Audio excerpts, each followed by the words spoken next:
ये पूतना जा रही तो पूतना ने कहा कि कंस, मैं अपने स्तनों में कालकूट नाम का विष लगा लूंगी और लाला को दूध पिलाऊंगी। अहो बकीयम स्तन कालकूटम जिघांसया पायदप्य साध्वी लेभे गतिम धातृचितां ततोन्यम कम वा दयालुम शरणां व्रजेमः। एक कालकूट नाम का विष होता है, अगर वो विष हमारी नासिका की सुगंध में छिद्र में पहुंच जाए, उसकी सुगंध हम ले लें तो व्यक्ति का शीघ्र प्राणांत हो जाता है। और ये तो लाला को पिलाने जा रही है दुग्ध, कालकूट विष लगा के पिलाने जा रही है। ये पूतना कौन है? इतनी बड़ी दुश्मनी इसकी गोविंद से है कि गोविंद को मारने जा रही है। बताओ ये पूतना कौन है? ये पूतना कोई और नहीं, प्रत्येक की पूर्व जन्म की कथाएं होती है ना। ये पूतना कोई और नहीं है। ये पूतना कौन है? ये पूतना है राजा बलि महाराज जी की बहन।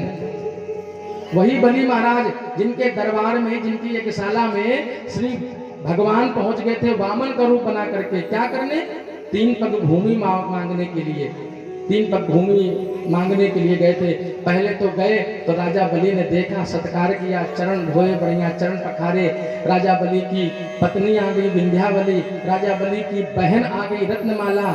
और जब वामन भगवान का स्वरूप देखा रत्नमाला ने तो उसका वात्सल्य उमड़ आया, ममता छलक पड़ी, उसके स्तनों से दूध की धार बह पड़ी।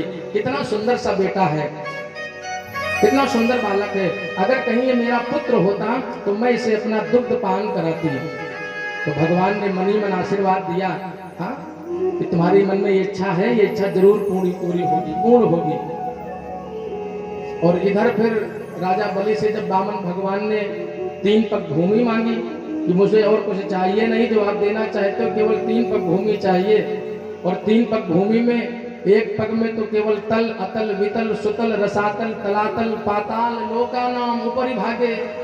और दूसरे पग में भुरलोक, भुवरलोक, स्वरलोक, महरलोक, जनोलोक, तपोलोक, सप्तलोक के लोका नाम अधो भागे। दोनों पगों में 14 लोकों को नाप लिया। तीसरा पग कहाँ नापूं? राजा बलि लेट गए और राजा बलि को बांध करके डाल दिया। राजा बलि के मस्तक में स्पर्श किया पैरों पगों से भगवान वामन ने। राजा बलि का सब कुछ छीन लिया। तो रत्नमाला जो देख रही थी ना बहन जी, वो आग बबूला हो गई, मनी मन क्रोधित होने लगी। अरे ऐसा दुष्ट बालक हमारे दरबार में आया, हमारे भैया का सब कुछ लूट लिया, ये तो मायावी निकला। अरे अगर ऐसा बालक ये मेरा बेटा होता या मेरी गोद में आ जाता, इससे गोद में मेरी गोद में लेने का मुझे ये दुर्भाग्य अगर मिलता, कदाचित दुर्भाग्य कहने लगी, तो मैं इस बेटे को दूध तो पिलाती लेकिन अपने स्तनों में विष लगा लेती। और ऐसा वैसा नहीं, कालकूट विष लगा लेती और इस पुत्र को, इस बेटे को मार देती। ये मन में भाव आ गया। भगवान ने कहा, मैया तथास्तु, तुम्हारी ये कामना भी बहुत जल्दी पूर्ण होगी। जब द्वापर युग में मैं आऊंगा, कृष्णावतार में कृष्ण का जन्म लूंगा। आज वही पूतना, हाँ, आज वही पूतना बक की बहन बकी के रूप में, पूतना के रूप में आई है और सुंदर सा स्वरूप बना करके चल पड़ी है। जैसे ही गोकुल धाम की ओर पहुंची तो देखो पूतना चली जा रही है, दोनों हाथों में कमल झुमावती हुई। और गोप बालों ने देखा बड़ी सुंदर सी स्त्री, जैसे दैत्यों ने देखा था, राक्षसों ने देखा था। क्या देखा था? कि मोहिनी का रूप बना करके जब भगवान नारायण प्रकट हुए थे तो दैत्य राक्षस पागल हो गए थे। कितना सुंदर स्वरूप है, कितने सुंदर बाल हैं, कितनी सुंदर कमर है, कटि प्रदेश है, कितने सुंदर पग हैं, कितना सुंदर मधुर मुस्कान है, कितनी सुंदर अधरों की मुस्कान है, हाँ, कितना सुंदर वक्ष स्थल है। ना जाने क्या क्या उपमाएं लिखा है भागवत में करने लगे थे। तो आज ये जो गोप वाले थे ना, बड़े मीठे हैं, बड़े सरल हैं।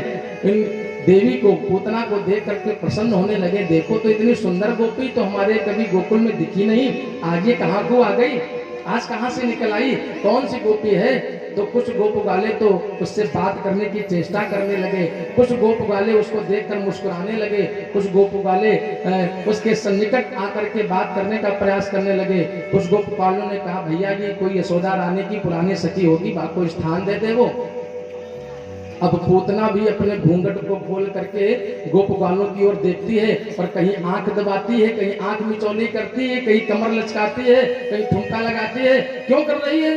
क्योंकि वो इसलिए कर रही कि इन गोप बालों को आभास ना हो पाए कि मैं कौन हूँ। और ये मुझे जाने का रास्ता दे दें, मुझे गोकुल में प्रवेश करने का अवसर मिल जाए। एक बार प्रवेश करने का अवसर मिल गया तो फिर समझो मुझे, फिर मैं उस कृष्ण के पास पहुंच जाऊंगी, फिर मैं उसे मार दूंगी। वो देवी, वो पूतना आगे बढ़ती जा रही है और गोप गाले पीछे पीछे, कोई हंस रहे हैं, कोई मजाक कर रहे हैं, कोई हटखेलियां कर रहे हैं, कोई चटोलियां कर रहे हैं। आपको एक बात पता है माताओं, आपकी जब बहू बेटियां जब जाती हैं कहीं सड़क पे, मार्ग पे, कौन कौन माता अपनी बहू बेटियों को अकेला छोड़ करके भेज देती हैं कि जाओ बेटी? अरे किसी मंदिर में अकेला भेज दो कि जाओ बेटा मंदिर दर्शन करके आ जाओ, ठीक है। हाँ, किसी का कथा भागवत में जाना है, ठीक है, भागवत कथा सुन करके आ जाओ, ठीक है। लेकिन ज्यादा मार्केट वार्केट अकेले मत भेजा करो। मैयाओं, मैं आपके लिए कह रहा हूँ, सबसे पहले संस्कार आपको ही देना है। अपनी बेटियों को अकेले मार्केट में ना भेजो। क्यों ना भेजो? क्यों ना भेजो? क्योंकि मार्केट में, सड़क पे कुछ उद्दंड दुष्ट लोग भी रहते हैं, जो जिसे कहते हैं मनचले युवक, मनचले बालक, जो देखकर आप पर थप्पियां कर सकते हैं। हाँ, आपसे कुछ बात करने की चेष्टा कर सकते हैं, आपसे छेड़खानी करने का प्रयास कर सकते हैं। कुछ मंच, प्रत्येक बेटी ऐसी नहीं है, प्रत्येक लड़का ऐसा नहीं है, लेकिन कुछ लोग ऐसे हैं। बोलो है कि नहीं? मार्ग में जाते हैं, हंसने का प्रयास करते हैं, मुस्कुराने का। अच्छा, कारण क्या? ये बेटियों की भी गलती होती है। आप दो बेटियां जा रही हो, मान लो कोचिंग जा रही हो, मार्केट जा रही हो, तो हंसती हंसती हुई जाती हो, हंसती खेलती हुई, मुस्कुराती हुई, नैनों से शरारत करती हुई, तो सामने वाले, आपको ये नहीं पता कि कुछ दुष्ट बालक भी होते हैं, उनके मन में कुछ गलत भाव आ जाता है। अरे ये बेटी तो बड़ी सुंदर है, इससे बात कर लें, इसका मोबाइल नंबर ले लें, ये है वो है, तो वो आपके सन्निकट आने का प्रयास करता है। बोलो, करता है कि नहीं करता? ये जो माताएं हैं ना, मैया, जो आप लोग बैठी हो, ये माताओं की बहुत बड़ी गलती रहती है।